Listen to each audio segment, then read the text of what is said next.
I'm nervous. Oh, I'm just suddenly just come over with nerves. Hi guys, how we doing? Awesome. Pretty good. Evening, everybody. Hello. Well, good evening us for at the moment, but That's fine. everyone got a nice cold beverage to cover tonight with? Well, I couldn't Cheers. not have my. Are you going teetotal, Scott, or what? I'm pretty much teetotal now because I'm in training. For this channel? Yeah, I'm in training for this live stream.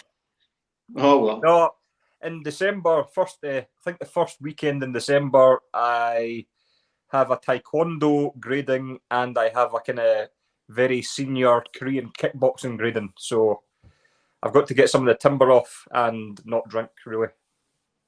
Wow. Good on So you. I'm kind of training like 4 or 5 times a week, and that's why my actual videos on my channel have been a bit kind of like few and far between because I've just no time and just I kind of get in and just kind of go. Yeah. So God, I wish I was young again. I tell you, the most exercise I get is putting my clothes on, and then I have to have a little sit down after that because that was hard work. well, You've got it. It does Socks get especially. it does get hard when you're training 4 times a week.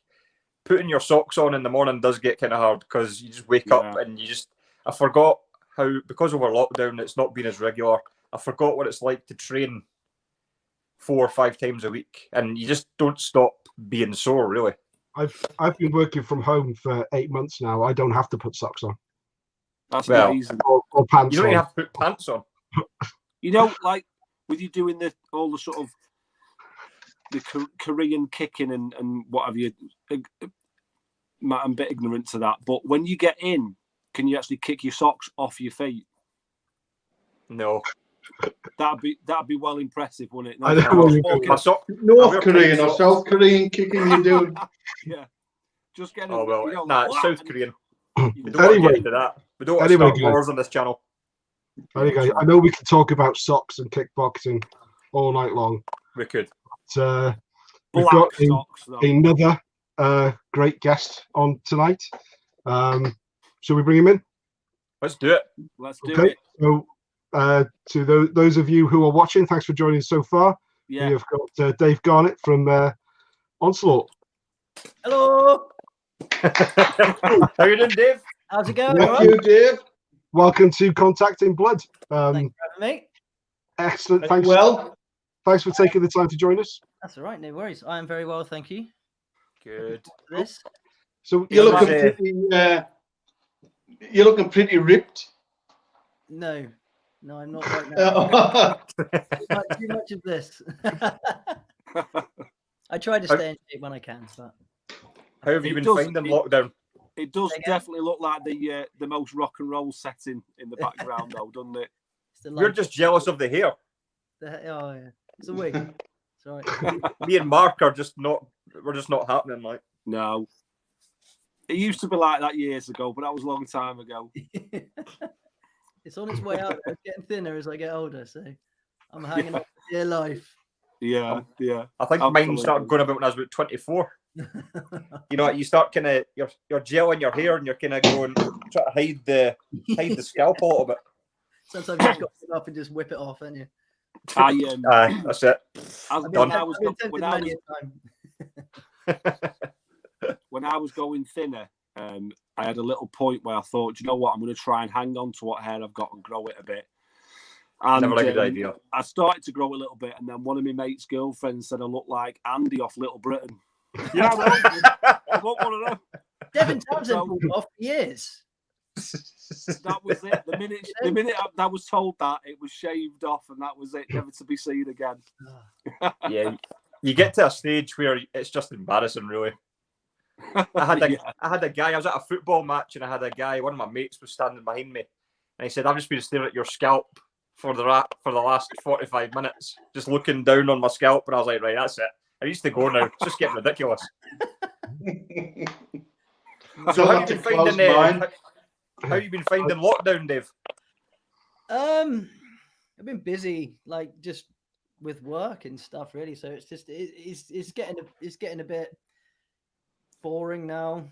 It's we're on the tier 1 lockdown now, I think. So it's we're down south. It's quite, I don't know. It's not as bad as what it is up north, and in Liverpool it's quite bad, isn't it? I think. Yeah, tier 3 where I am. I think. Yeah, and I think I talked to my mate in Manchester a couple of days ago, and he's in tier 3 lockdown as well. So, but just gotta, I don't know, get on with it, haven't we? Brutal. And try and play by the rules until it gets out of hand, I guess. How do you manage with Onslaught and Bull Riff Parade and that when Bull Riff Parade. Sorry, Stampede. Yeah, my God. I was thinking of Rage Against the Machine. Yeah, that's what it was. Yeah. Jay's been down a couple of times to do some Bull Riff stuff. The last time I saw the Onslaught boys was when we did the Bow Down to the Clowns video. We went to Birmingham for that. I think that was back in May, I think, when we did that. Was it May or June? But that was the last time I seen him, and it was just like, that was all socially distanced as well. So we were all in at different times doing that. Oh, wow. Doing the Bow Down to the Clowns video, because it was all done on the CGI green screen. So it was like, right, you go in and do your bits, and then so I was in there with Jeff, and then I had to go and do my takes. And then when I was done, I pretty much went, and then Nige went in and did his takes. And it was sort of, it was hardly seen him. We stay in touch. I speak to Nige and James mainly, just moaning about how shit it is. Not down. It must be quite frustrating for you knowing that this album's come out. And I know from our point of view, we love the album, but we can get into that in a minute. But it must be frustrating because I mean, have you seen a reaction from fans of Onslaught and fans of the album that just makes you want to kind of go out and tour the album, basically? Absolutely dying to get out and just get out on that stage. I'm just ready, like, tell me I'm gone. But it's just looking so bleak at the minute. It's like everything that we've had lined up for that was this year that got cancelled, it's sort of been rescheduled for next year. Some of them have been brought forward a bit. Some of the gigs, I think we were supposed to do California Death Fest in July, I think, and it was California Death Fest and Maryland Death Fest. One of them has been brought back to April, but I just can't see it happening. And that would be, that's, I know, like speaking with Nige before, he's wanted to do that fest for a long time as well. And it's like finally get the opportunity to on the bill, and now we can't. And it's just, what's going to happen? Well, how many times can they reschedule it? I know, it's a nightmare. I mean, especially when you've got that kind of. What's the reaction been like? How have, from your point of view, what's the reaction been like for the album? It's been fantastic. It's completely surreal for me. And I think, like, the members of the band, like everyone else, it's just, for me personally, it's just like, holy shit, this is like insanely good. And we hit well in some of the charts in like Germany. We made like the UK independent album charts, which is just mega for a British thrash metal band. And I think we did well in some Amazon charts. And there's been the charts have been, Nige just like, check this out, and it's just like, holy shit, it's an awesome album. I mean, it's going to be. I mean, you find in our kind of circle of the guys on YouTube and stuff will have like a top 10 or a top 5 best of 2020. Yeah, and I'm sure that's going to be. Sorry, my speaker's going crazy. I'm sure that's going to be in a lot of people's lists because it's superb. I hope so, because it's. Even I like listening to it. It's a bit. I was a sort of fan before joining the band, and I love the sound of the band. It's just balls out all the time, isn't it? And it's it's still surreal for me that the fact that I'm a member of the band now. How did you come to join Onslaught? What's the story there? Well, obviously James is a drummer for Bull Riff as well. So he's like my best friend. So we're always in touch anyway. And I've known the guys in Onslaught for loosely for about 15 years, 14, 15 years. Mhm. And then James did, I think he did a tour with them, like a South American tour in like 2014. And then they had a gig last year in James had obviously joined the band now. And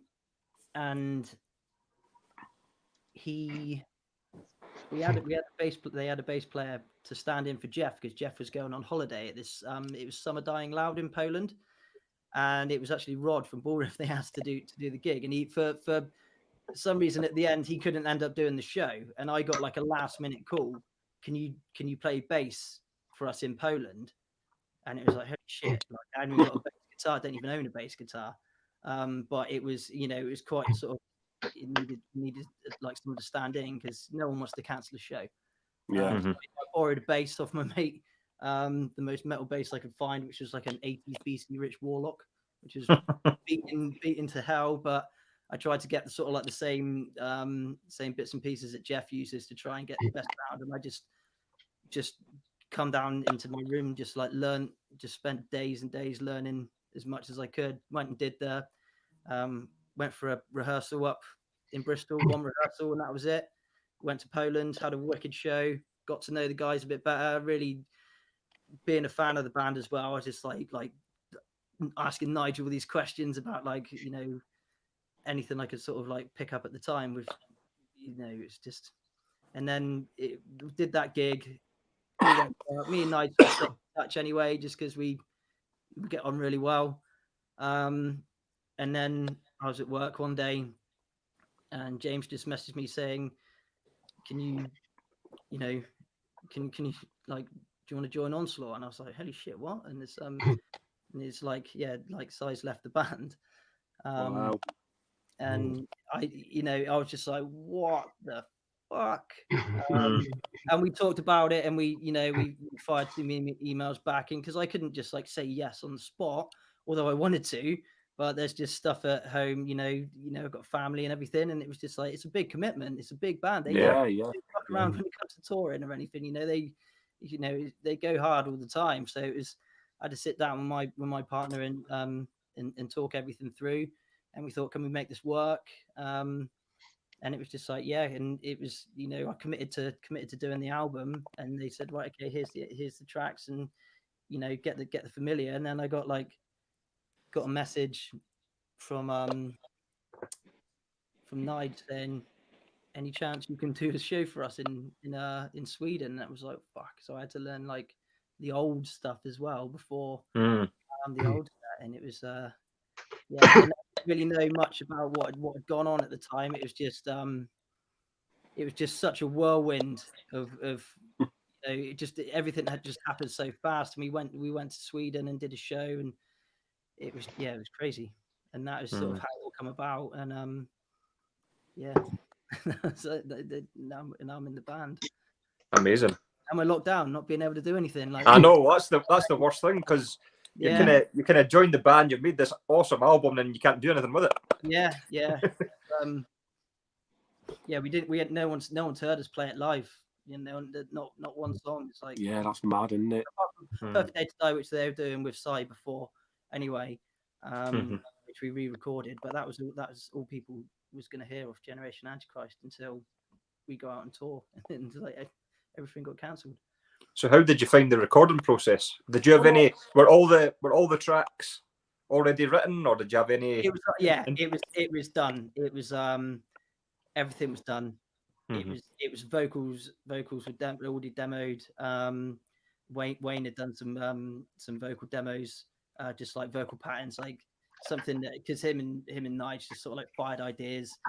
There's a few bits that I wasn't too keen on, so I think we tried to tweak them in the studio. But the studio time was an amazing experience, although there's a lot of pressure, because there's a timeline where everything has to slot in place and we have to record it by this date. And we had the studio time booked in, and we went we recorded with Carl Groom. I forget what Carl's studio is called. Carl plays guitar for a band called Threshold. Do you know Threshold? They're a Century Media band. He was an awesome guy, and we went up to Carl's studio, And it was like, right, what are we going to do first? It was me and Nigel, like, first of all, we both met up and it was like, get in there, get going. And we think we had like 3 or 4 days booked to get it all done. And I just got to warm my vocals up. And it was like proper loads of pressure. And I think I was like, hey, I could probably get like 4 tracks done in a day. And we just got 2 tracks done in the first day. And we were going to drive home on the first. So we drove home the first night and I drove back to Weymouth. So it was like a 2.5 hour drive home. I got home, my throat on the way home, I was just like, shit, am I going to be able to in the morning? I was up I got home at like, I don't know, it was quite late when I got home and I had to get up early again to get back up there for like 9:30, 10 in the morning. And I was like, oh my God, how are my vocals going to react today? And then I had a better day, and the more the process went on, the stronger my vocals got. And by the end of it, it was just like, come to the very end. I think we did some stuff, like did some touching up backing vocals right at the end when we all, there's quite a lot of like gang style vocals. And at that point, like Nige and Wayne were in the booth with me, but I'm literally like, that was it. But for the the main parts, my main verses and choruses and the main structure of the song, where it's like my main vocal, we got all of that done, and it got strong as it went, and it was just like the tweaks at the end and the finishing touches, that when I was really straining to get stuff out. But that was, again, we had going back to like the experience of it, we had one of Nigel's very good friends, Pete Hinton, up in the studio helping us produce it. And he was like such a nice guy and really calm and just saying, Dave, if you do this, and then everyone was just like firing ideas at me, and we try stuff, and it was like, no, that doesn't work, and this doesn't work, but this does. And it just they were there to get the best out of me. And it was just an experience like I've never had in the studio. I loved it, and it was, I can't wait to do it again.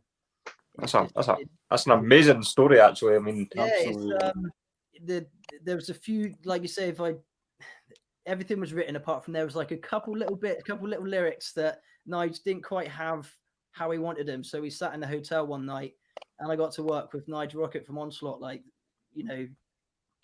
lyrics. It was just like, awesome, just like drinking beers and writing lyrics for Onslaught, and it was just cool. Even though that was like my small snippet of like helping like towards the album, we just like had a like thesauruses out and finding the right words and making sure if it fits in.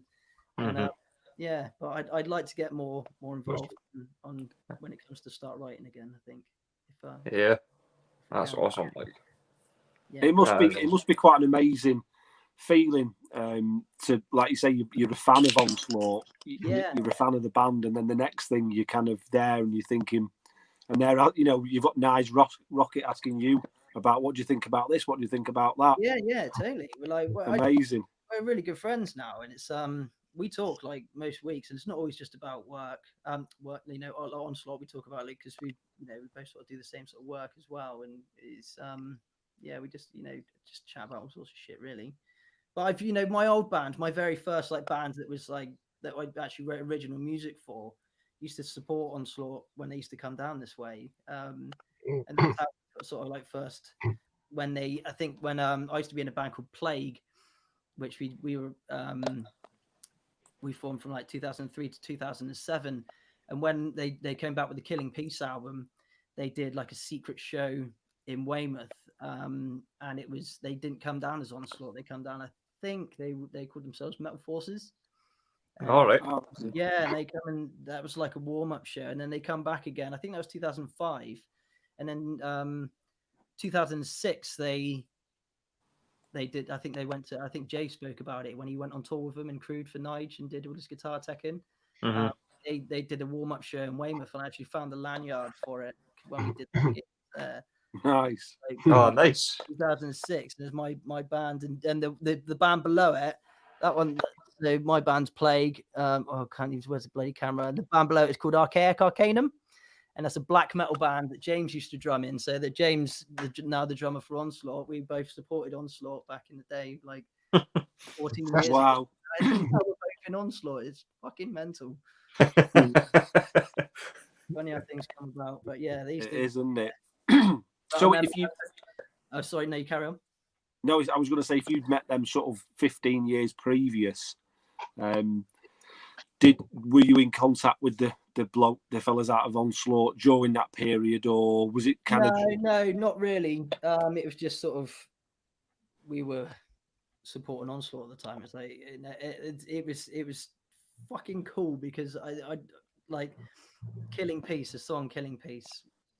That spitting blood in the face of God. It was always stuck with me, and I'd always like thought to myself, oh, I'd love to be the person that sang that fucking line.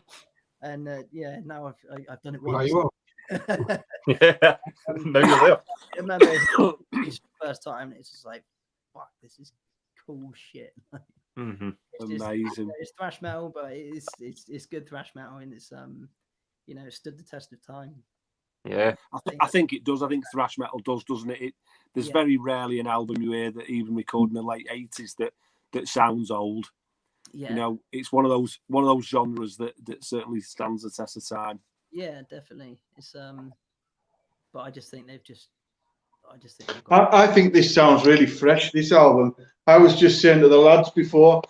I know it maybe doesn't sound like it, but it reminds me of that Destruction album. It's like this year's Destruction album for me, because it kind of fell off the radar with a few bands, and the last album I'd heard, to be honest, was In Search of Sanity, obviously years ago, and the last album I'd heard of Destruction was I don't know, it was probably that Live Without Sense album. I just hadn't kept up with them. There's that much out there. And both of these albums have like blown me away. Same with Possessed. Yeah. That last Possessed album last year. I kind of see it in a similar sort of thing, in a similar way as I look at them other two albums for the new album. It's a very easy listen. Have you listened to what's come after In Search of Sanity, or have you just gone from In Search of Sanity straight to Generation Antichrist? I've got the previous one. Somebody bought me the previous album with Cy Keeler on vocals as well, and that is, it's similar, isn't it? Similar to that. I think the both of them are like have a lot more energy and everything than In Search of Sanity. In Search of Sanity is like completely different. As a fan, it's if you listen to like The Force and Power from Hell, and then went to that, and if you were just like, oh, I've heard an Onslaught song, I'm gonna go and buy all of their stuff, and then you'd be like, listen, and then be like, hang about, what's this? That's completely different, because then they had Steve Grimmett on vocals, and it was just a different time for him. I'm sure you've heard Nigel speak about what that whole era of the band, and it sort of they disbanded shortly after the In Search of Sanity album, didn't they? I picked his brains a lot when we were away, just about what happened, and there's a lot of stories for another day. Not my stories to tell. And if you won't know Mike very well like we do, Dave, but Mike's very, very difficult to please, especially with new albums and new bands. We make it a bit of a mission of ours to try and expose him to new music. Yeah. And I would say 99.9% of the time he doesn't like it. So the fact that he likes the album speaks volumes. Yeah, that's a massive compliment. That's better than any review you're going to get from any of the magazines. Yeah, might not be worth as much, but it's you'll have the hype sticker saying Mike Allen 5 stars. That's right. I love the album, and if I wasn't singing on it and Si was on it, I'd still be rinsing the shit out of it, because I just think the songs are great. And that's the response from it has been great. There has been some negativity, but it's very like very small, really. But there's just people that just love to moan about something. And you're always going to get somebody having a moan about something. But I mean, I don't see where that comes from, because, like Mike said before, and we've spoke about it before as well, the album is so easy to listen to, and we're actually comparing it to Testament's new album. how Mike was kind of struggling a little bit with the Testament album, although he does love it and likes it. But I mean, long. Generation Antichrist is such an easy listen. You can just press play. Just let it go, and then it's just like a fucking freight train all the way through. It's good. It's like Judas Priest's Firepower was another. You just put that on the first time, and you thought, well, that's easy. I can put that on any time now. I don't have to work at it, because some albums you've got to work at. And I have felt a little bit like I've had to work with that Testament album to fully enjoy it. Just seems ever so bloated to me, that New Testament album. I do like it though. I should give it. But the new Onslaught is just, like I said, I've done exactly the same with Firepower. Just put them on, and like first listen, you just feel like it's your 10th listen. Yeah. Do you have a favourite song off that, Dave? Do I? Or one you think you'd maybe... I know you've not had a chance to perform them live, but one that you think is going to be fun live, or... I know what songs are going to be performed live. I know what we've got, because when, before all the lockdowns started, I was like, Nige, what are we going to be playing live? Can I have all the tracks that we're going to be playing live? Like, not just from Gentry, like every track that I need to know and have it ready. So it's like, this is going to be the 2020-2021 tour songs that you need. We'll play different songs depending on which country we're in, because obviously different crowd. I mean, there's certain parts of the world that love the In Search of Sanity album, and there's certain parts of the world that love like the Force album, and it's like you got to cherry pick it to please the crowds of where you're going. So, but I've just got all of this to come, I hope. And just I'm just going to be a sponge and take it all in, like enjoy it, soak it all up. And just enjoy it if we actually get to go back out there. So it's just gonna go all out. And because I mean you say it's obviously you're under pressure with the recording, and obviously I mean we couldn't even imagine what that would be like, but I mean the madness probably hasn't even started for you yet. Not at all. I mean it's just all been online. The only response is online, and it was the excitement once it was done, and then it was like, oh, have I done a good enough job? Are they going to be happy with the finished product? But when Daniel got his hands on it and started mixing and mastering it, it was just like, holy shit. And it was just like, and because I'm a, like the bands that he's produced, especially like bands like Decapitated, I fucking love Decapitated and the production of it. And I just like when it, you can tell producers, can't you, if you certain producers what their sound is. And it was like, here we go. And Nigel's like, here's this track, what do you think of this? And there was a few things. He's like, oh, can you hear this in this track? And I was just like, no, I can't hear it, mate.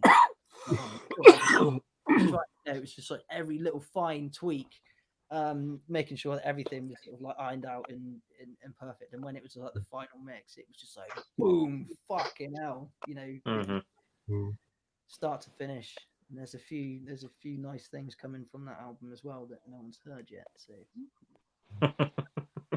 there's been quite a few bands that are doing with the lockdown. They're doing sort of like live streams, playing online. Is that something you guys would do, or you just holding out for? We've spoken about it. There's been talks about it.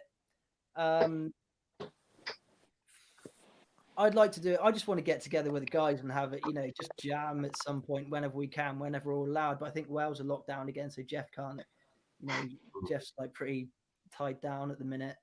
But James is finding it hard because he's in London and he's not had a lot of time, so he's waiting to get on his drums and we just all want to get together and have a jam. Live stream. I've seen a few bands. I saw the Silosis one where they sort of made it like a live show, and I saw a few of the Lamb of God ones. It's cool. It's not the same. I hope it's not going to be like the indefinite thing for. Yeah. But it's a funny one as well, because I think a lot of bands and playing live myself. You feed off the crowd, don't you? Yeah, I do. 100%, it's whether it's 10 people or 10,000 people, you've got you got to feed off what you got. if you know, we've done it, you know, I've done more shows with Bull Riff, so I've got more experience of being a front man with Bull Riff. And if the crowd aren't if the crowd aren't giving me what I want, then I'll tell them. It might come across a bit abruptly sometimes, and you know, I can get pissed off. You know, sometimes, like, you know, it's like, get off your fucking phones. And but it's, you know, just got to go for it. And I love feeding off the crowd, and it's just like my alter ego when I get on stage. I think I get very aggressive, and just that's where I get up and let out my anger. And you know, if there's any anger built up, it's just like, now's the time to let it out. Yeah, be pissed off. Be pissed off. Pissed off music to go behind it. You know, it's not for the faint-hearted, is it? So, what sort of albums get you fired up at the moment? Then, at the moment, Fleetwood Mac. No. What have I been doing? I'll have to go through. I've been listening to Pantera because they've released a few tracks for the reissue of the Reinventing the Steel, haven't they? They're doing like the 20th anniversary, and they've had Terry Date remix it, and it sounds like it's like a completely new mix to the album. I can't wait for it to be released. And you know, I've been having a bit of a Pantera binge at the minute. I'm a huge Metallica fan, like early Metallica, and frontmen, early Hetfield, like, and just all era, fucking hell. He just, like, I listen to like the live shit, like live in Seattle, quite often, and that's just like, I love how aggressive he is, and it's not like brutally aggressive. It's just, he's just a pissed off motherfucker, isn't he? On that era of Metallica, and it's just the best. I listen to so much at the minute. Recently, it's been a lot of Van Halen, to be honest, as well. I've been, because I'm a guitar player before a vocalist, so, and I've got my main influences as a guitar player that I go to, and one of them is Dimebag Darrell, one of them is Van Halen. That's why, you know, grew up. Van Halen's one of my earliest memories of listening to, like, you know, rock and metal music. Did you have a lot of rock and metal in the house when you were younger? Yeah. My dad's a metalhead, so it was, you know, I was brought up on it. I remember like playing air guitar to running with the devil on my cassette player in my bedroom. I was about 4 years old. You used to love that intro with the bass, boom, boom, and you know, Iron Maiden. I just, like, born and bred on Iron Maiden, pretty much. AC/DC, Kiss, Van Halen, Testament, all sorts. You know, it's you know, I'm really grateful for that. That, you know, I've got exposed to it at an early age, but I got exposed to my mum's music as well, and it was, you know, it's not all metal. Yeah. You know, my mum likes metal now, but she likes me because I play in a band, and, you know, it's like coming to watch me play, and he likes my music, and she's like, oh yeah, it's really good, and it's like, I'm just going, fucking hell, you know. But yeah, it's yeah, they go to metal shows. You know, if AC/DC are, you know, playing, like, touring on Maiden, I think my mum and dad have seen Iron Maiden more times than I have now, which is really cool. And I started, because AC/DC went about, so a couple of years ago I bought them tickets to go and see Airborne in Bristol, and they've been back again to see them, because, you know, they're close, you know, they've got a close sound to AC/DC. So yeah, I can't really thank my parents enough for, you know, how they brought me into music. And so I just remember, I remember getting, when my dad got his first CD player, and the first 2 CDs that he bought, I think it's got to have been late 80s. It must have been like 88, 89. You know, he'll probably tell me I was wrong if he's watching this, but I think it's about 88, 89, and he got The Number of the Beast. And it was a Deep Purple best of. It was called Deepest Purple. You ever seen that one with, like, the black guitar that's got the sparks coming out of it on the front? Yeah. And listening to, you know, just used to listen to that to death, and then more so. And then another one was one of my mum's. It's one of the first CDs. It was called Pure Soft Metal, and it had Over the Hills by Gary Moore on it. And I love Gary Moore as well, but that was my introduction to Gary Moore, was Over the Hills and Far Away. I was actually playing it on guitar when my mum popped round yesterday, and she's like, oh yeah, I remember that. And it's just like, yeah, I still listen to that, because I've been listening to Gary Moore this week as well. I've been listening to, like, Wild Frontier and Corridors of Power and stuff. I, you know, again, as a guitar player, I fucking love Gary Moore as well. Yeah. So yeah, so you know, it goes back 31 years of listening to like rock and metal and lots of Beatles and Marvin Gaye and things like that my mum's into. So you know, there's that's like me. I mean, I was kind of brought up listening, like, I kind of call it car music. So whenever we went out in the car, Wasteland was another one. That was another big one in my upbringing as well. Used to love listening to that because my mum had that on cassette as well, and it's just. I mean, I was brought up on like Elton John and Queen and all this kind of stuff. And although I'm mainly metal, like 99% metal, I've still got Elton John albums in my collection. I've got Doctor Hook. I've got Fleetwood Mac. So I mean, these are just albums. I don't play them a lot, but they're there to go back to. Do you know what I mean? Yeah, I listen to so many different like genres of music. There's ones that I stay well clear of, but you know, I listen to a lot. If it gets me in the right places, I'll listen to it. You know, I don't know whether I want to tell all the metalheads what else I listen to. But, go for it. Come on. You know, I like a lot of drum and bass music. You know, I love bass. I love bass like going through my body, and it's like it's fast. It's heavy. If you find the right stuff, if you like, you know, not like commercial, like Chasing Status. If you know of Chasing Status, not that. I like dark, you know, sort of drum and bass. It's constantly fast. There's a massive bass line, and it just. If I'm pissed off, I'll listen to some drum and bass. I want to listen to what I want. Yeah, exactly. I had a friend. He passed away a few years ago, but he had such a broad taste in music, and he was always a metalhead at heart. But he was just like, listen to this, and it was like the most dirtiest, filthiest like techno you've ever heard. I'd be like, I can't do this. But it was just like, yeah, this is wicked, mate. And it's it's like, but certain things I'd take from him. You know, I'll give certain things a try, and if I like certain parts of it, I'll take that, and I'll keep it, and I'll remember it. I was like, I remember listening to that, and I like some hip hop. I like a lot of like Cypress Hill and things like that. But it's good if it's good music, and I'll listen to it. Not everyone's going to agree with what I listen to, but it's it's what I want to listen to. No, I mean that's what you'll get.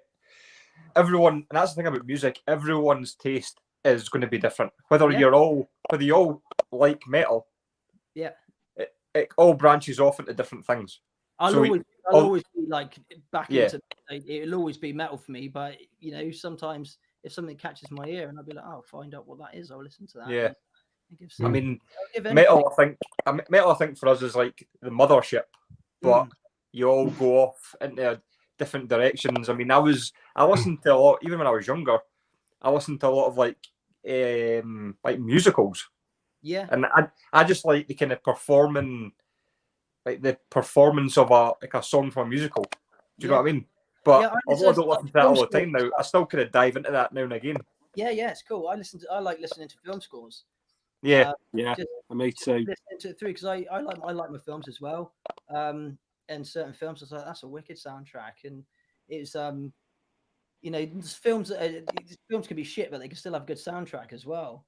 Absolutely. One soundtrack that I do like is I think it's Brian Tyler, and it's the Alien versus Predator 2 like soundtrack.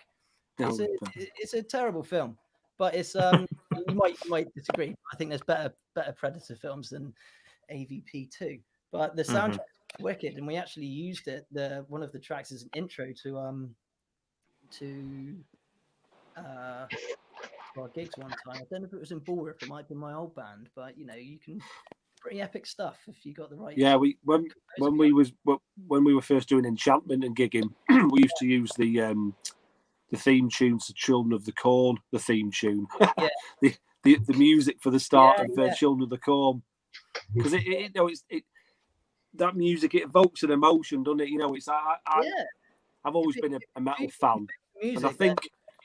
I always liked thrash metal because there was always quite a lot of acoustic guitar parts and that sort of sometimes almost classical sounding guitar in there, and that made me lean towards sort of the likes of Nick Drake and Jeff Buckley and kind of moving out of that. And we've all spoke about this before, but it's important. It's important to cleanse the palate. If you're a metalhead, you've got to cleanse the palate every now and again. You see, these musicians, they learn to write a certain way. You know, they didn't write to learn. They didn't learn to write those lovely like acoustic pieces from listening to thrash metal all the time. You know, that's it. Yeah, exactly. Yeah. It stands out to me for like really nice acoustic tracks. Are you familiar with like the really early In Flames, like Lunar Strain and Subterranean? Yeah. And the acoustic stuff on that is awesome. And I think they sort of like started to bring it back a little bit live. I listened to I wasn't too sure on their remake of Clayman. I think they should have just left that as it was.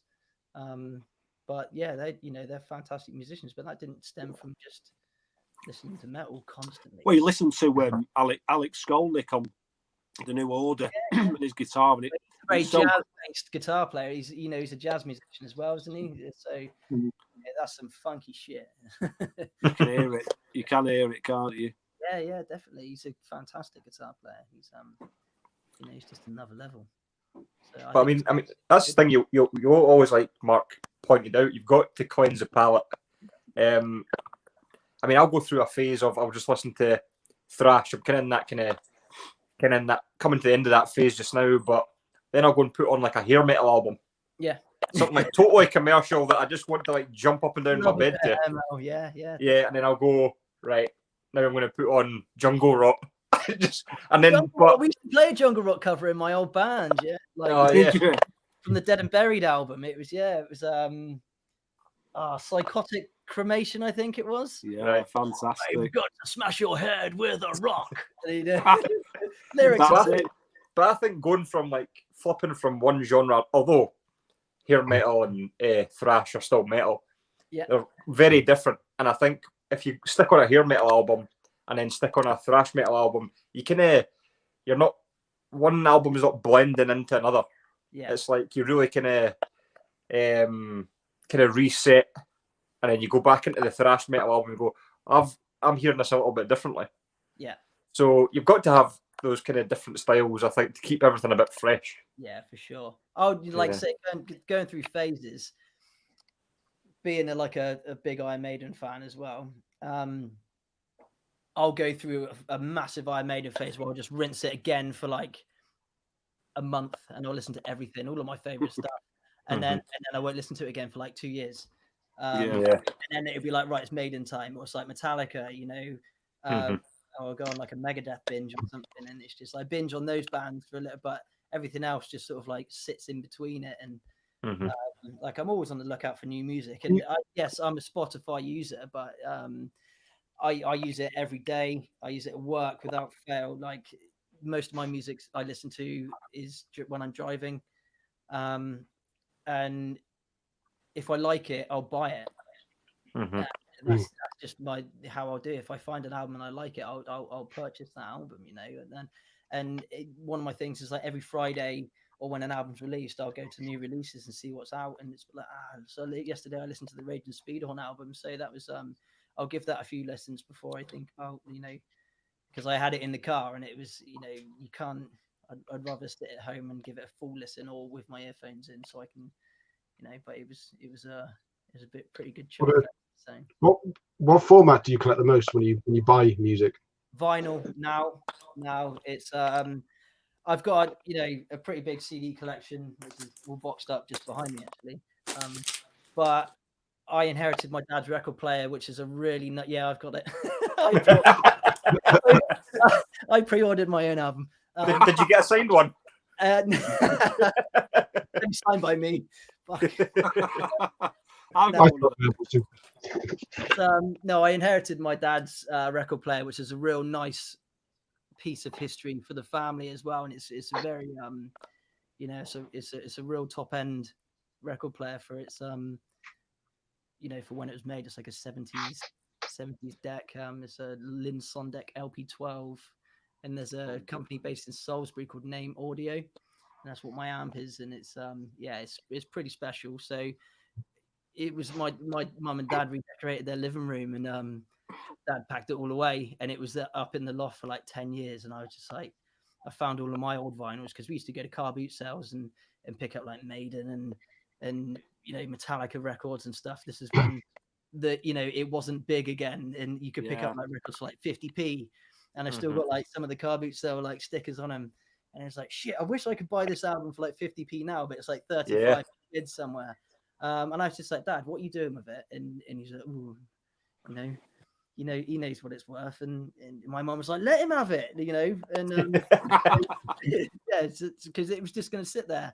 And I got it back, and there's a couple of resistors that were, you know, a bit aged and had deteriorated, because it's one of those amps that you've got to leave on and keep it nice and warm. So it's, you know, it's got a special place at home that everything comes on vinyl now, because it's, you should get so much. It's like I got my mum and dad's record collection as well at home, and I had like the best of Eric Clapton or something, and it's so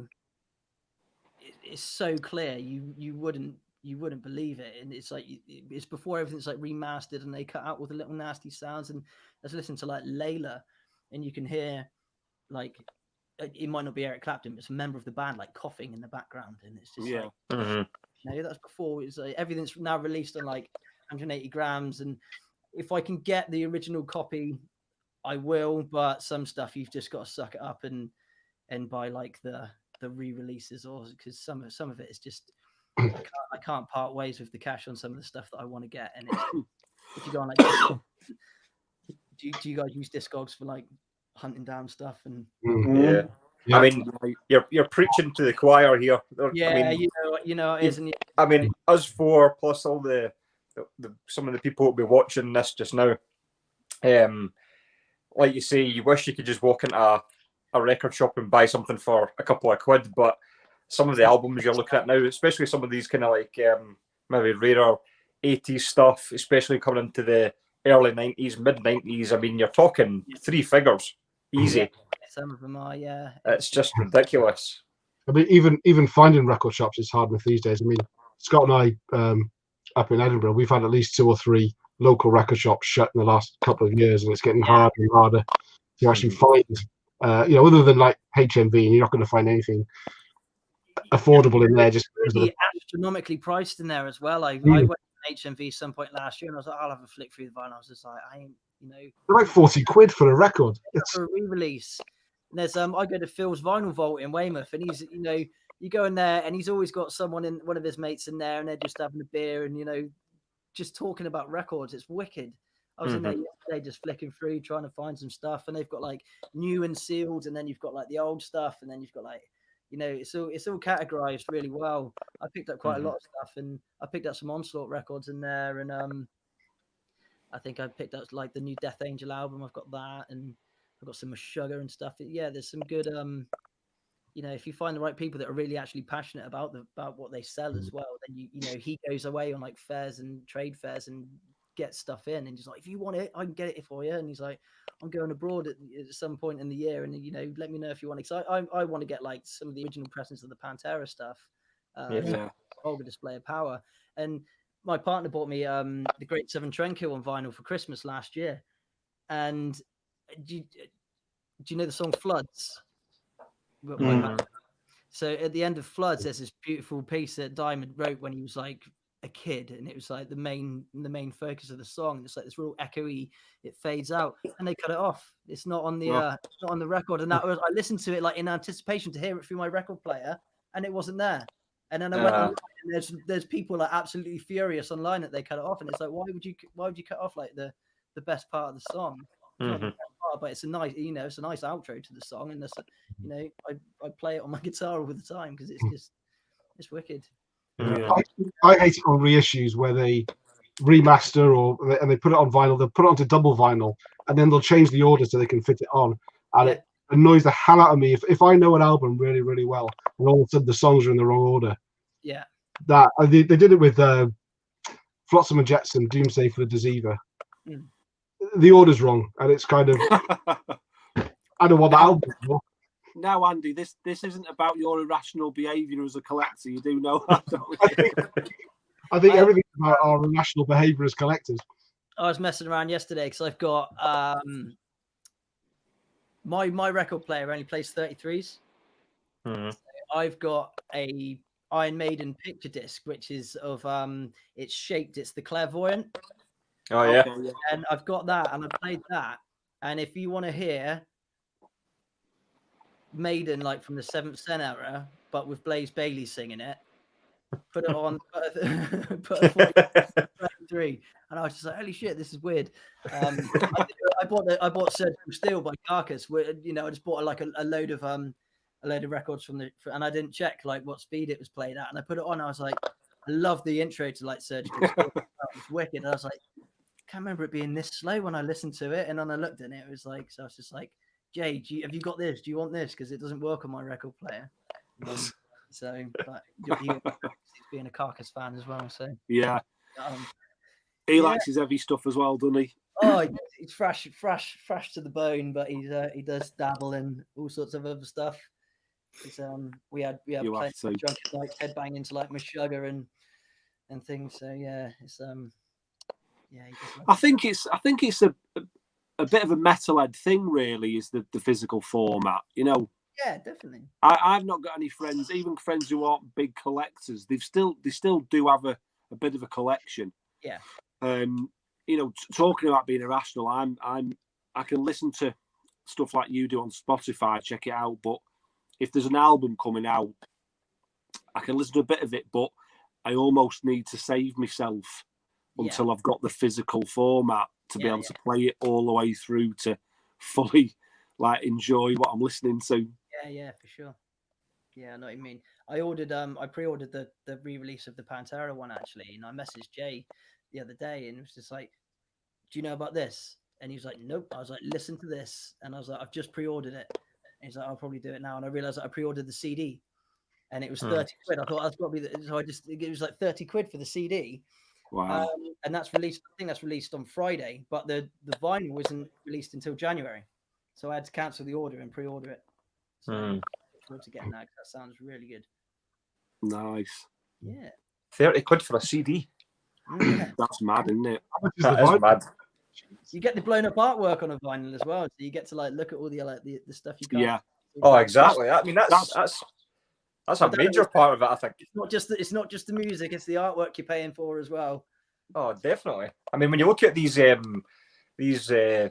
Iron Maiden covers and the Judas Priest covers, I mean, they are just spoiled on a CD. When you look at them on vinyl, they're awesome. Yeah, definitely. You can really kind of take them in, and especially like the one people talk about a lot is Somewhere in Time, where there's always kind of hidden things, and you'd never pick them up on a CD. No, never. I don't think any other style of music apart from metal takes that much care about what the products look like. They just put a model or whatever. You know, if it's a female singer, they put her in a studio. A photographer comes in, she does a pose, and that's the album cover type of thing. And they don't. No one cares about that, do they? Yeah, I know what you mean. Cool story. Nigel talking about the In Search of Sanity album as well. When we were up in the studio, do you know the Sanity front covers like the padded room with like with the light bulb and everything. Yeah. Old model like that they had made for the album cover, and they had like that room is actually like probably about, I think he said. Right. And it was like just taken at the right angle. It's pretty fucking cool. And that's quite interesting, actually. You don't have like Photoshop and digital cameras back in that day. Who's got that model now? I have no idea. Last night, it might not exist anymore. It might have been one of those. Yeah. It's not like a film set that gets taken down if it was only that big, but I'm not sure where it is, but he might still have it. How cool's that? I'm gonna have to get it out and have a look at it now. Yeah, I'm gonna do that now. Yeah. So we've got. If it's on CD, then you won't be able to appreciate it though. I know. I've got it on vinyl. Where is it? Yeah, I've got it on vinyl as well. Mark, you get it. Some people who's watching this might not have the album though. But now that you say that, it's so weird to think of that. Yeah. Oh, fuck off. It's cool. Different logo as well to the usual logo. It's a different kind of band. Yeah, isn't it? But yeah. So we another question that I asked during When we So we've got a couple of questions that have come in that I don't want to lose out on. Should we go and do a few questions from the viewers? Yeah, get some questions into Dave. No, this one seems a bit the dirtier the better. Strange, but I'll put it up. I don't know if it's somebody you know, Dave, or a. Oh, for fuck's sake! Is that something that you could? Is that an inside joke? Dickhead! It's my mate Rob. I bet he's laughing his head off at home as well. He's just like, "What time are you on? What beer are you drinking tonight?" And it was just like, yeah, it's my mate Ross. He lives in Manchester. It's what I was talking about, and he's right. He's a very dear friend that I don't get to see as much. I hardly get to see him, but I bought a guitar on Gumtree the other day, and he actually went and picked it up for me in Manchester, and he's going to send it down to me this week, which is pretty cool. So thanks for that, Ross. Nice. Used to aim piranhas. Not anymore. All died in one hit, but yeah, we used to live together. But can you read it? Do you want me to do these? Are the questions you want me to answer? Yeah. So, Flying V guitar in the background looks wicked. How long has he played? How long have I played? Oh, right. I've been playing guitar since. You're the guest. 1997. That's a Jackson. That's just a Jackson King V X series, I believe. That's one of my main guitars I play in Bull Riff. There's a lot more guitars to the left of me, but you can't see them in the camera at the minute. So. But yeah, that was like my main gigging guitar. But I just changed guitar companies that I use as well, and I've can't gig with them either. So I bought new stage guitars, and I can't use them. I've done one gig with my new guitars. But yeah, that's a Jackson King V you can see in the background. So, are you just self-taught, Dave? I had lessons for a couple of months when I started, but then I just sort of took it in my own hands, bought some tab books, and went from there. And used to come home from school and plug in and jam along, mainly to Metallica and Iron Maiden and stuff back when I was at school. So, because you do all your wee videos on Instagram, don't you? Or you just kind of. Sometimes, yeah, if I can be bothered to social media, it's just hard to keep up because online. I don't want to be one of these bedroom guitarists, but if it's let people know that I'm still there, but it's just hard to social media sometimes, isn't it? I do put a few bits up occasionally. It's just me whittling around down here, but yeah, I know. Yeah, cool. Great. Many stuff. Right. Next one. In a nutshell, this is how do you think Generation Antichrist compares to the other Onslaught albums? Any major differences, or do you think it's a natural progression? Maybe I'm putting words into Daniel's mouth there. The only major difference is size on the album.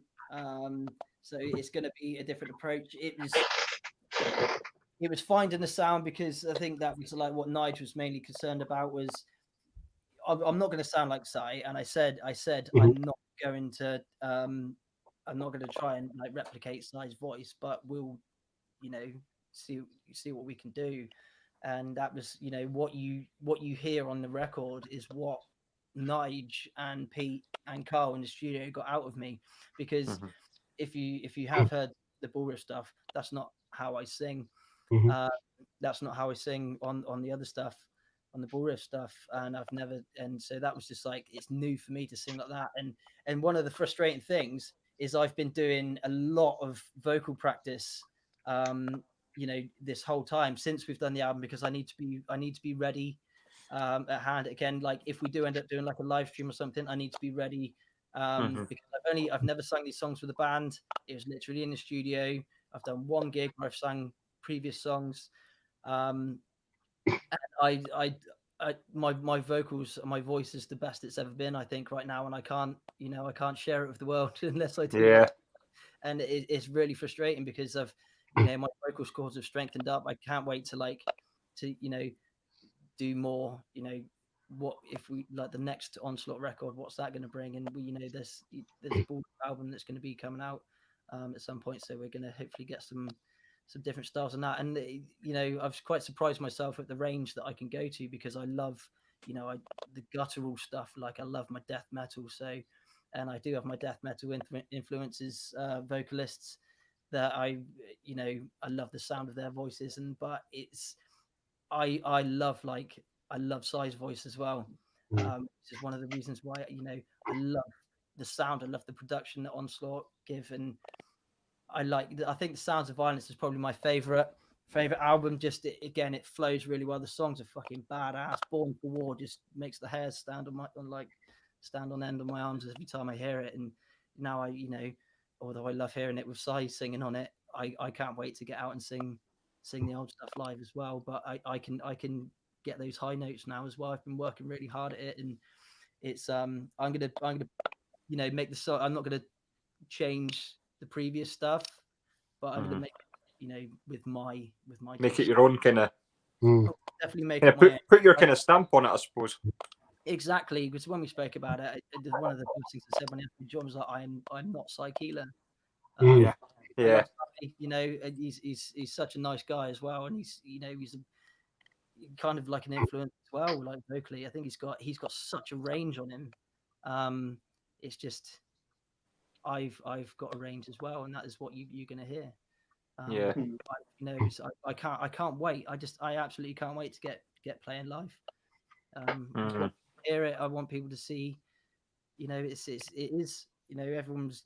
People are sad that Si's left the band, but he had to do what he had to do.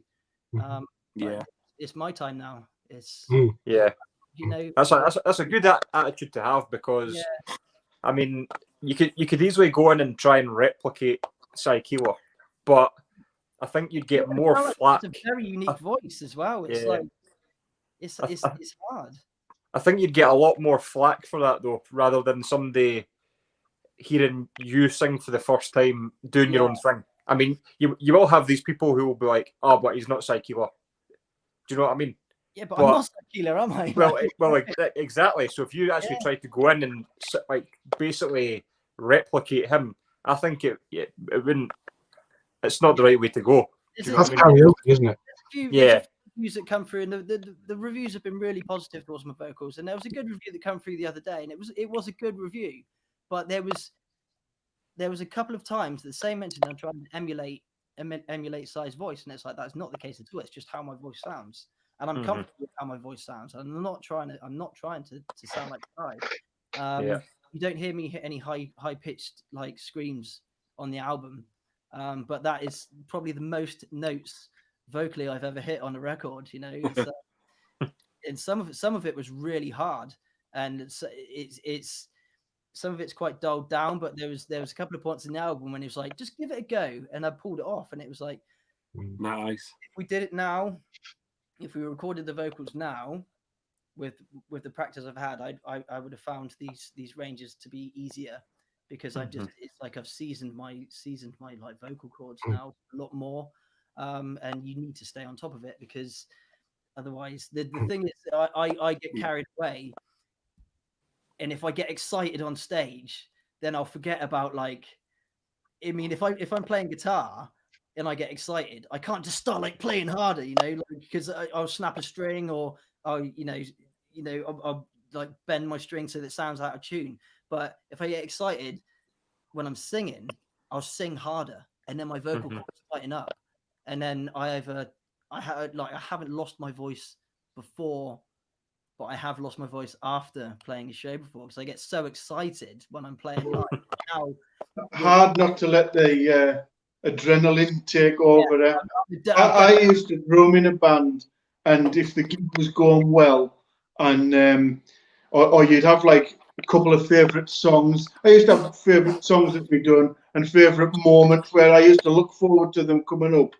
And if you listen to it, you knew I love them bits. I hit the drums hard and everything. It's totally unprofessional. It's a very amateurish thing to do, but it's difficult at a level that I was at, to just rein it in and say no, don't do that sort of thing.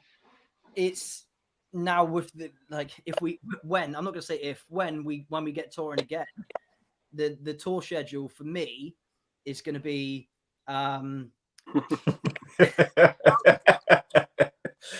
But Jay's watching this laughing at Ross as well.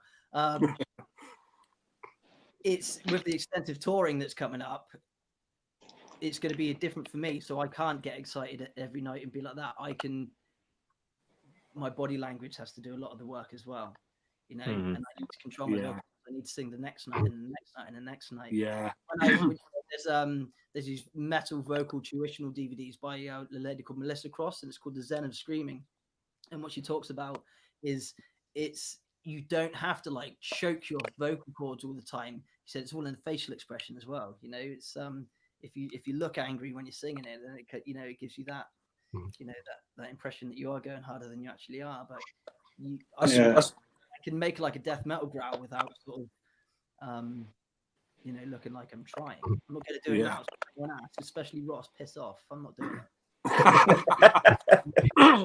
it. It's just practice. I can practice my ass off, like I really have, and I just fucking let me out the crowd, and I I suppose though. Speaking of death metal vocals, sorry, Scott. There's a question about. Sorry, I'll just fuck off. Yeah. Oh man, you have hit the nail on the head. Glenn Benton is probably one of my favorite death metal vocalists. I absolutely love Deicide.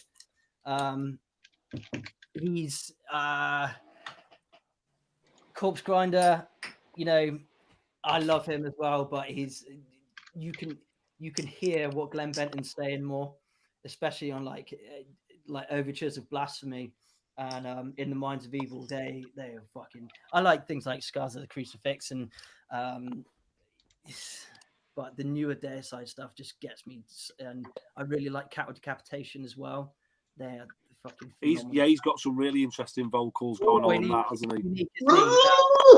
He pulls it off so well. I think it's the latest album, the previous one to that is just like full of great tunes, and I think they're an awesome band. I think the first album I heard from Cattle Decapitation was Human Year. But they're fucking top. But like I like Nile as well. I'm a big Nile fan. Have you guys heard of like Vitriol? Yeah. They're pretty bonkers. Awesome. But they're again aggressive as hell. And it's just it's all in the body language as well. They give it some. But yeah, Glenn Benton is probably my main death metal vocalist.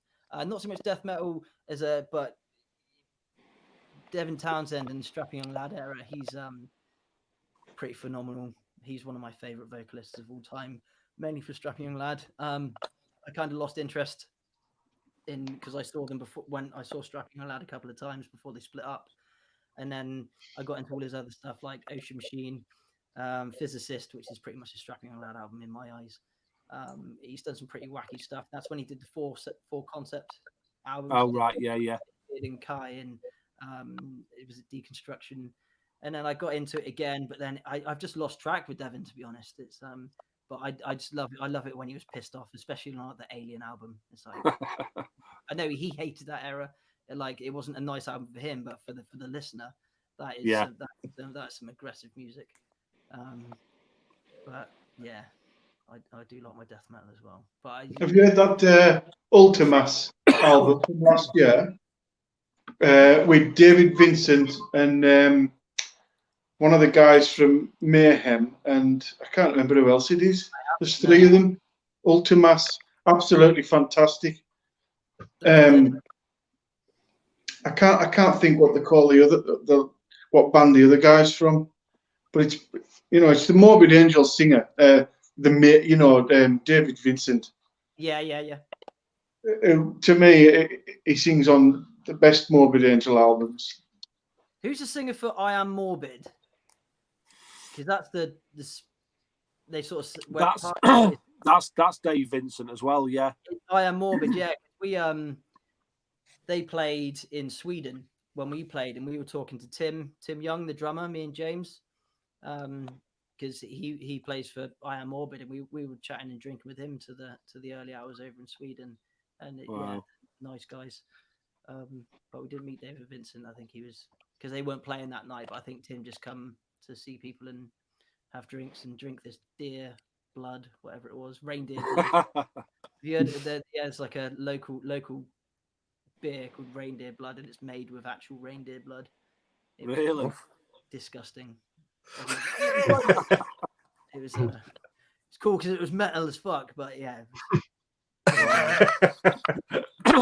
Well, they say Red Bull gives you wings. Maybe that beard gives you horns. Oh mate, not my sort. Gives you the horn. Google it, reindeer blood like beer. It's and they see like there's a picture of them mixing it with like reindeer blood, and it's with it like a slaughtered reindeer over the top of the barrel. Open and drip it into the like bleed it dry. Sorry to any vegans out there. Yeah. But, so I don't apologise.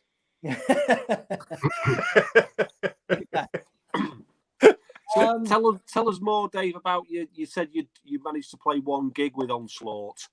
Yeah. Before the album came out, was that? It was it was the House of Metal in Sweden, and it was wicked. I loved it. We played on the second stage. So I think who headlined the main stage on the night that we played? I think it was Doro. I think she headlined on the main stage. But we that was one rehearsal. It's a good story. This is a great story. Well, it's an intro. Yeah, it's a. Tell it. I'm going to tell you a story now. Right. So, this was, as I said before previously, it was, I said that I'd do the album, and then it was like, oh, can you do a gig for us? When? 2 weeks time. Okay, right. So I had to get my head down, learn the old set. We had one rehearsal, and I was practicing in here every night, just making sure that I had it. I was comfortable with what I was doing, because I didn't want to go and be shit for Onslaught either. Because at the point it was still, again, it's still surreal now, but then it was like, holy shit, I'm actually learning to sing for Onslaught. So I practiced, and it was a couple of days before the first rehearsal, and I was like, oh, throat feels a bit crappy.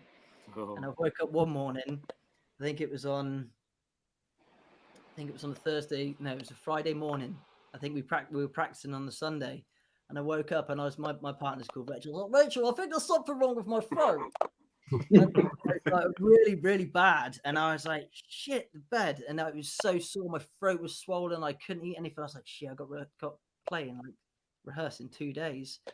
My mum works at the local hospital, and I rang my mum up. I was like, Mum, you need to get me in. So I come down. I was like, I think I've got tonsillitis.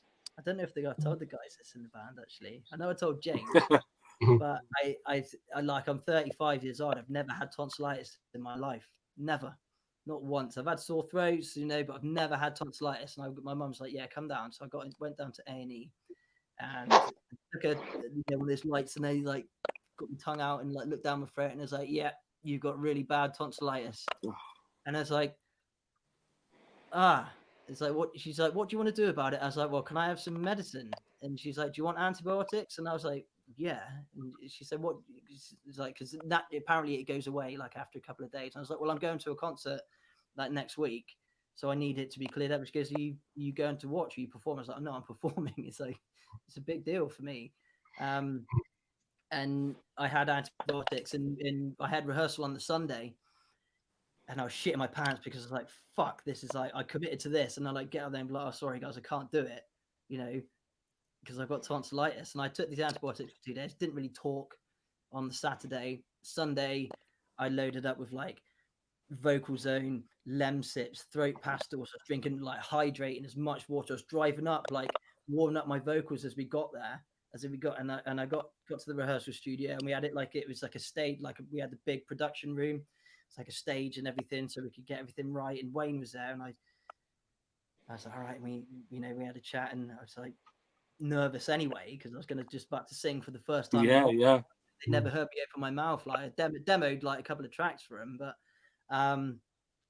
we got rehearsing. I think the first song we played was Destroyer of Worlds.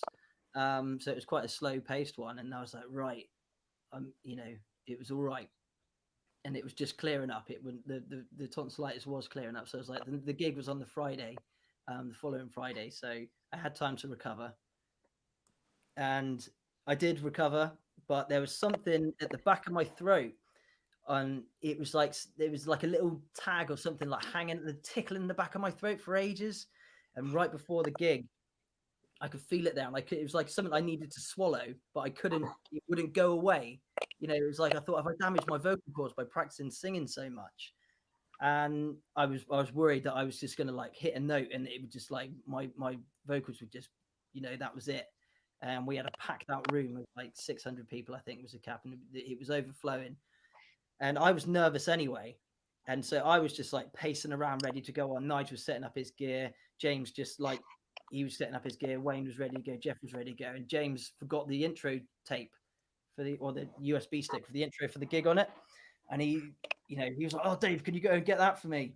And it was in the hotel, but the hotel was directly opposite it. I had to run outside and get and go up to the hotel room with like 5 minutes before we went on stage. So this wasn't doing my nerves any good at all.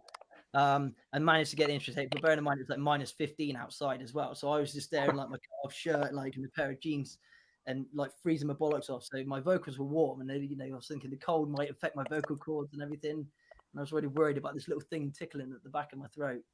And then as soon as I opened my mouth, I just started shouting at the crowd. And it was and at the end of the show, it's like this thing was having me worried all weekend, like on the traveling. I was like, wow, I hope this goes away. I hope it's not going to affect anything. As soon as I finished, it was gone. It's probably just something like placebo, but it's something I felt there. It was horrible, but I couldn't tell the guys that I honestly thought that was going to be a story of you hawking something up on stage. Just picking it in the crowd. Well, I don't know, whatever it was, someone could have got like a piece of something on their face. But they're probably got on the mantelpiece now. I don't know what it was. Like it was, I was worried for a point, because it's not every day you get asked to play for for Onslaught or like a band. No, you're nervous enough as it is, aren't you? So to have, you've been religiously practicing, getting it, and then you think, oh my god. It's I definitely am fueled by adrenaline when we get on stage, and everyone's like, you'll be all right, and Nigel's just like, yeah, you'll be fine, mate, you'll smash this, and I'm just like, yeah, I will, won't I? Shit. But it's I'm just my own worst enemy sometimes. I can get inside my own head and put there's like this awful scenario in my head, and then as soon as things like start, it's like it's great. In that situation, you're just going to be thinking, what's the worst that's going to happen? Yeah, but things go wrong on stage sometimes. But that's life, isn't it? It's But it was a good gig. It was wicked, yeah. And there was some like super Onslaught fans there, and there's one like mega fan there that was like good friends with Nigel and Jeff anyway. And he comes up and he goes, "Oh, yeah, I keep an eye on you, and you do a good job." He's like, "Yo," and he came up to me afterwards, and he was like, "You nearly got it." And he was like, "Yeah," he's like, "Not Psy, but you did a good job." And that was nice to know, because he was like a mega fan. He brought all his vinyls to sign and everything. And he's I forget his name, but the fans of the band are just wicked anyway. If you've had the approval of a mega fan, metalheads are generally just nice in general, aren't they? So yeah, we are. You've had the approval of like Onslaught's mega fan and Metal Mickey. Yeah. That's right. What an endorsement. That's two pretty good. of the hardest critics ever. Yeah. No, that was like, that's all I can tell you about my gigging experience of Onslaught so far, which is why I'm so desperate to get out, because for the people that aren't too sure about me replacing Psy, let me prove it to you that I can do this. And Did you have gigs of the sort of band or the record company kind of lost out because they'd already booked gigs, and did you have plans for hotels or coaches, or it was mainly festival runs that we had to postpone? We're supposed to be playing Wacken this year. Oh right, nice. We had California Death Fest, we had Maryland Death Fest. There was some in Czech Republic. There was one that we were supposed to be doing with, I think it was in March, and Zentrix was supposed to be doing it as well. So that was going to be like great for like me and Jay to both be there. Awesome. Our backgrounds, me and Jay have been friends for a long time as well, and I used to support Jay's band when he was in Four Way Kill, and we've just sort of like evolved together. And we lost touch a little bit, I think. when 4-Way Kill broke up because he wasn't touring so much, as he wasn't gigging as much. And then we picked up again because my band Plague broke up in about 2007. And I joined Anger Management with Jay, with Jammer on the drums, who was a lovely bloke. He's no longer with us either. But that was, that was a good experience. And that was when Jay was doing the Blaze Bailey stuff. So yeah, it's just sort of, it's just there's a lot of sort of like history between. There is, yeah. How does like the timeline work with sort of Jay joining Zentrix and you sort of joining Onslaught? Was the kind of a comparable? 2015, was it 2015? I remember we did Thrashosaurus, watched Zentrix. It was like I'd never seen Zentrix before. I'd heard Zentrix, obviously, because I'm friends with Jay. But I'd never seen them live, and he was like, "You need to watch this, mate," because we were 5 hours away in Norwich. Now, Thrashosaurus is like a hell of a drive from here. And he was like, "Yeah, no, you got," because we were like, "Oh, I might get ready to head off, mate, because it's going to be a long drive." So like, just stick around for Zentrix, and it was like, "Yeah, worth sticking around for completely." And I didn't know about the talks of him, when he said, like, "Oh yeah, I'll play guitar," and when it started to come about, it was just like, fucking hell, that's cool. But then, my journey of Onslaught started in Poland last year. I guess that was 2007. It's about 3 years between. But we've never riff and stuff. It's just slowed up a bit. But Jay's gone and done the Zentrix album, which is fucking awesome. It is awesome, absolutely brilliant. I love the story behind, me being an Onslaught fan as well. I like my story of how I became in Onslaught. But Jace is pretty cool as well. He talked you through a lot of it, and he was like a childhood fan. I was with Jay when he did his first gig with Onslaught at Bloodstock, and he said, "Dave, can you come with me? I think I need you there with me."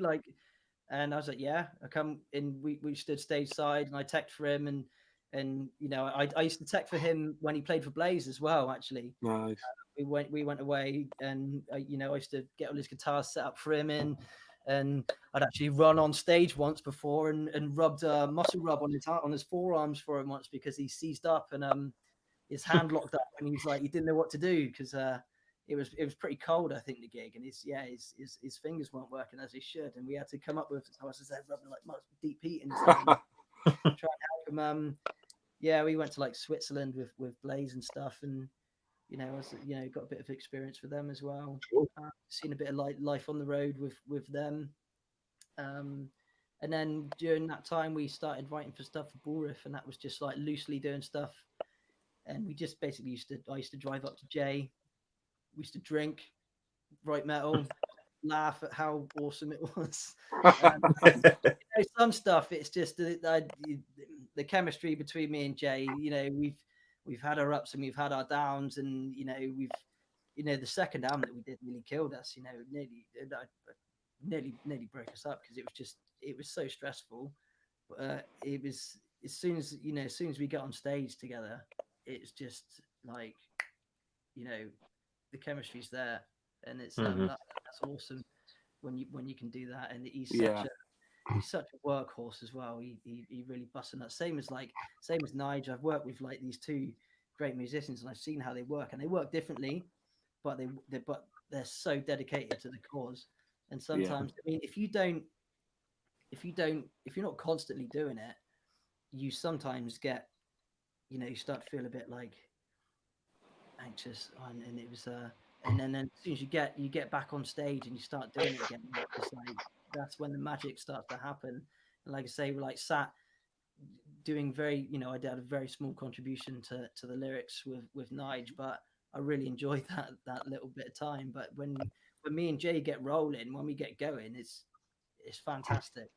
And like I say, I used to live with Jay. We moved up there for a couple of years, and then we ended up moving home. And I don't see enough of him. I don't, but when we do get together, we, it's just like we have a great time. And he's such with Bullriff then, seeing as you and Jay are now your lead vocalists. How's that going to work going forward? You're going to have to fight each other off to see who sings, or you're going to do? Well, obviously I've got a huge ego, so I'm like, no. That comes across. I didn't want to say anything, but it does. Jake sing on one of the songs on the first album, but no one knows it because you can't. It's so subtle. It's a song called "Mask of Five Skulls" on the first album. That's actually Jay singing it. So if anyone's got that and they didn't know that, listen to it. It's actually Jay. Oh wow! He suggested doing some vocals, like sharing some, and I was a little bit hesitant. I think I think I instantly thought of like bands that have two vocalists and not like I don't like these bands, but they've got like Raging Speedhorn. I like Raging Speedhorn, but they're two vocalists. But it's like how will we make it work? We'll see what happens because he's obviously got he's got an aggressive voice. It's a good voice, and we'll see what happens. But I love being a front man. I love it. I love standing in front of that crowd and being the center of attention. You sound great. Like being the one that like I think my fondest memory of Bull Riff is when we played the Sophie stage on Thursday night at Bloodstock, and this was when we were like at the top of our game, I guess.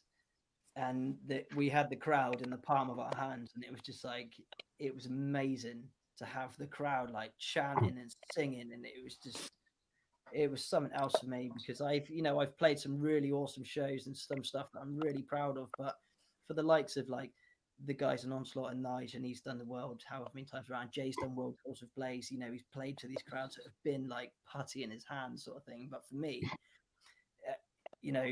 I've had these really great opportunities with Bull Riff Stampede, and I just want more of it. And it's a hard industry, especially in the UK.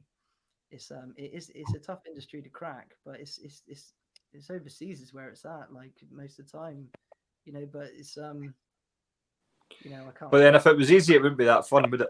Exactly. You've got to work hard. It's work hard, especially as like when you've got that kind of responsibility as a front man. You're you're the hype man. You're the one that's got to get the crowd going. You're the one that's mostly eyes are on you. You're the one that's got to kind of stand there and get the crowd pumped, really. So, but then again, I would kind of see that as like a challenge every night to go out there and just get that crowd fucking jumping. Every night's a different night. You don't know what sort of crowd you're going to get, and it's we played Wacken in 2013, and that was like it took them a while to get going, but it was fucking hell of a show when we did get going. We had 20 minutes to play as well, and it was like you've got 20 minutes. If you go over your 20 minutes, you are cut off. And it was like it was real strict. And Henry Rollins was on before us doing like spoken word, so we were stood. There's a great story behind this Wacken. Do I tell the story of everyone knows the Wacken story? Don't worry about your mate. Just tell us. Yeah.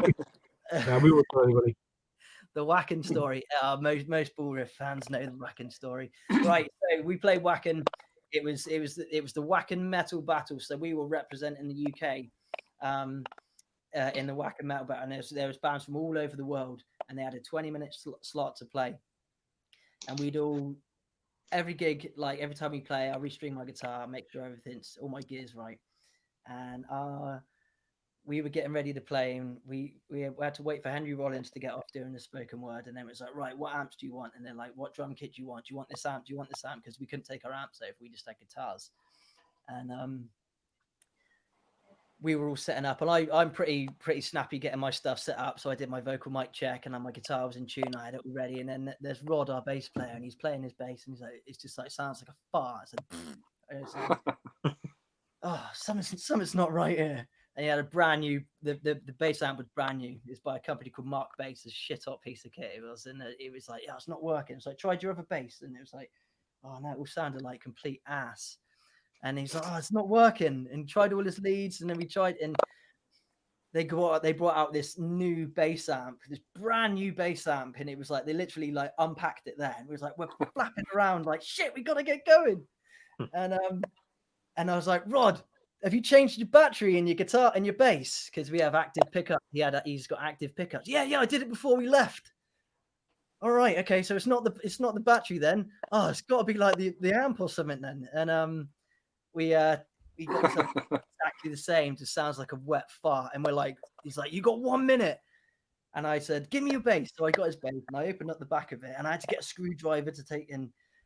Fucking like my heart's going like this. Take the battery. The battery's rotten. It's like the 9-volt battery is like all the acid crystals are coming out. You're a fucking liar, Rod. You're a fucking liar. I said to one of the crew, I was like, but they're all German. I was like, have you got a 9-volt battery? And it's like, have you got like a battery? And he's just like, showed me this like really like rotten piece of battery. One of these. And then he come running back with about 10 seconds to spare. Bang this battery. Oh wow! Rod's that bass guitar, and he plugged it in, and hey presto, it worked. And he never ever lived it down. And it was hilarious. It wasn't at the time. I was absolutely furious with it, but we went and played 20 minutes, and we lost the metal battle. But no, it was good. It was good. I think the Canadian band, Canada won it, but there was some really, really unique. Oh, was it that Crimson Shadows? Was it? It might have been actually. Yeah, I think that rings a bell. Yeah. Where'd you pull that one out of, Mark? Okay, now I remember reading about. I remember reading about it. Yeah, the Battle of the Bands. Yeah, well, it was an audio book, Scott. There was I think it was a Chinese. Was it Chinese band? And the guitar player for the Chinese band, his name was Kaiser, and he was a really nice guy. And we hung out with him for a lot of the weekend because he lived in America actually. So he spoke really good English. What did they call the Chinese band, Mark? Yeah, what was the Chinese band called, Mark? Don't know that one. Sorry. Oh, for fuck's sake. Useless. Half a fucking crack. So great weekend that was Wacken 2013. That was like one of the best gigs of my life. Playing on the ground of Wacken.